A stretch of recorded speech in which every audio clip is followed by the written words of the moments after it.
and welcome to the Watch. He's Petty Officer Foster Bamford. She's Petty Officer Lauren Cooper. This is a show for Stennis sailors by Stennis sailors, where we're going to show you doing what you do and stuff. And I think what he's trying to say is we're going to show you do what you do right here on the John C. Stennis.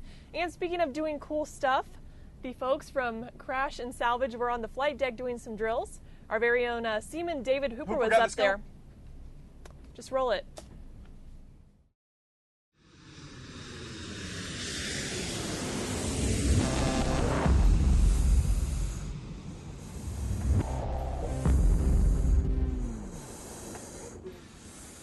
I'm ABH3 Apodaca, and I'm grateful to be a part of the best crash and salvage crew in the fleet.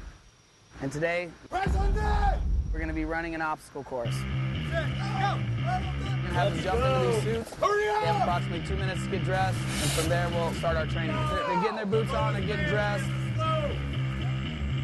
The guys are going to help him out, turn the air on, helping him out, making sure he's ready to go.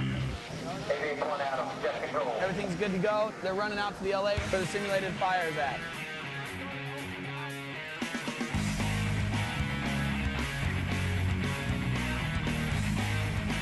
They're going to test Agent, and the supervisor's letting him know that he's good to go.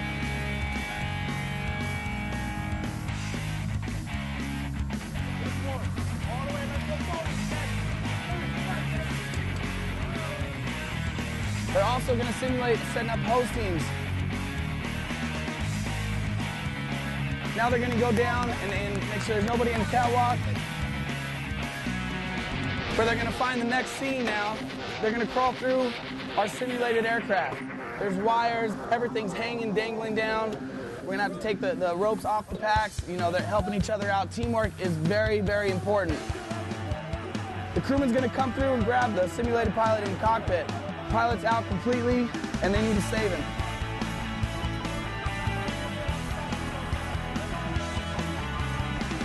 They're pulling, pushing, talking to each other. They finally get him out. We're going to carry him to BDS so we can drop him off to the corpsman. We've got him rescued. Now we need to go back to our other scene. They're going to check this next aircraft. They got to go up the ladder, touch the top, go waist high, come back down. Each crewman's going twice. So now they've got the belly bands, and their clock's going to stop as soon as they hit this white line. So they're pushing it really hard because the faster they get this done, the faster they get to get this gear off and get some water and get a break. It's close to running, sprinting a mile. It's just so much hard work, and we got to make sure and get their gear off as quick as we possibly can. Let's get this mask off, baby. You'll feel 10 times better.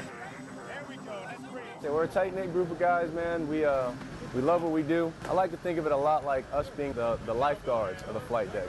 I mean, if you go to a pool, you'll see lifeguards pretty much just sitting there chilling. But you really can't look at them and tell the knowledge they possess. But the minute there's an emergency, all their skills come into play. And that's how I like to think of us as.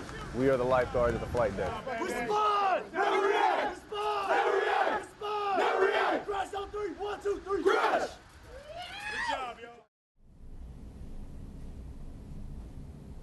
Thanks, Hoop. Now we're going to take it down to our man on the fantail, Petty Officer Crosley. What's going on down there, Ben? Well, thanks, Bamford. I'm down here on the fantail, and as you can see, there's really not much going on. Back to you.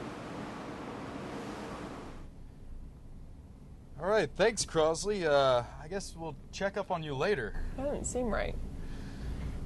We're going to leave you with a mythical creature. A creature of legend.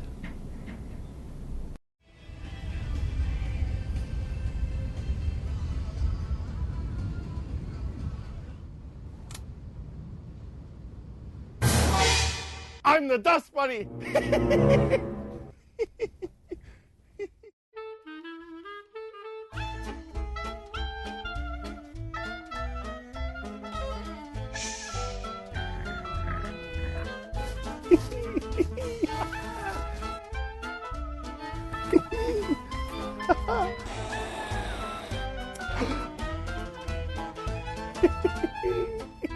Protect your ship from mayhem, like me. Legendary. All right, we're going to check back up on Petty Officer Crosley. What's going on down there, Ben? Anything yet? Well, as a matter of fact, there is still nothing going on. Back to you. Really? You can't give me anything. Seriously, there's nothing going on? Hey, do you know what's going on? So anyway, part of our job is finding out about your job. We scoured the ship looking for interesting stories, and we found a couple of them. These made the cut. And the first one is of Petty Officer James Capel. This is his story. And these are crew clips.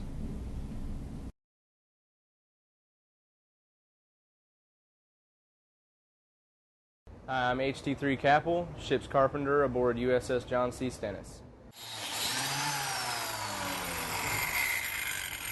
Depending on whatever projects and whatnot we have going on, we'll just start work. It's cool being able to, take something that's just raw materials and make it into something. It's almost therapeutic. It's like if you could find something that you just calms you down. For some reason, working on the lathe is just like, I could just put a piece of wood on there and turn it down to just nothing but sawdust and just be happy.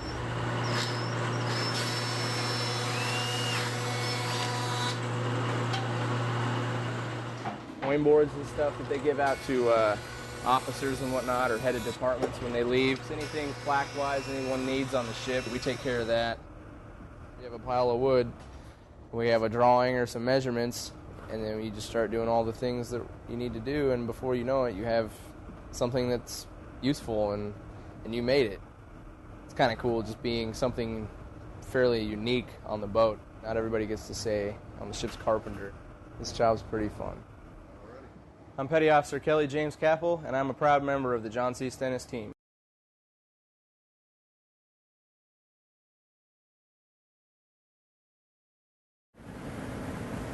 I'm SHSN Snyder, and I work in the press decks.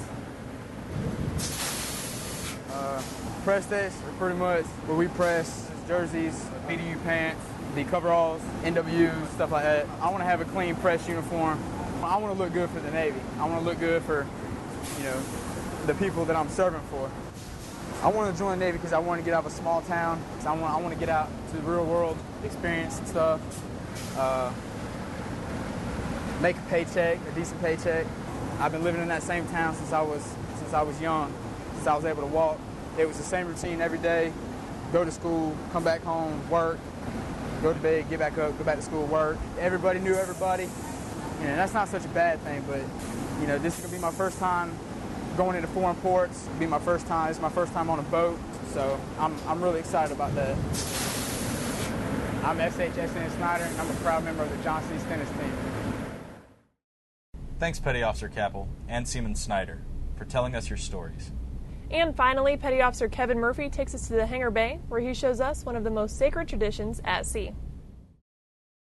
Taps are played to mark the beginning of the last long sleep and to express hope and confidence in an ultimate reveille to come. Burial at Sea is a way for the Navy to honor those who have served our country and fulfill their wishes. It can get somewhat emotional. I usually don't think about the emotional piece of it during the ceremony.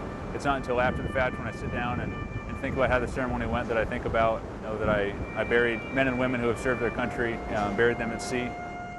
Cremated ashes are put into a box and placed on a chute rigged to the side of the ship, which is tilted by a sailor to slide the remains into the ocean.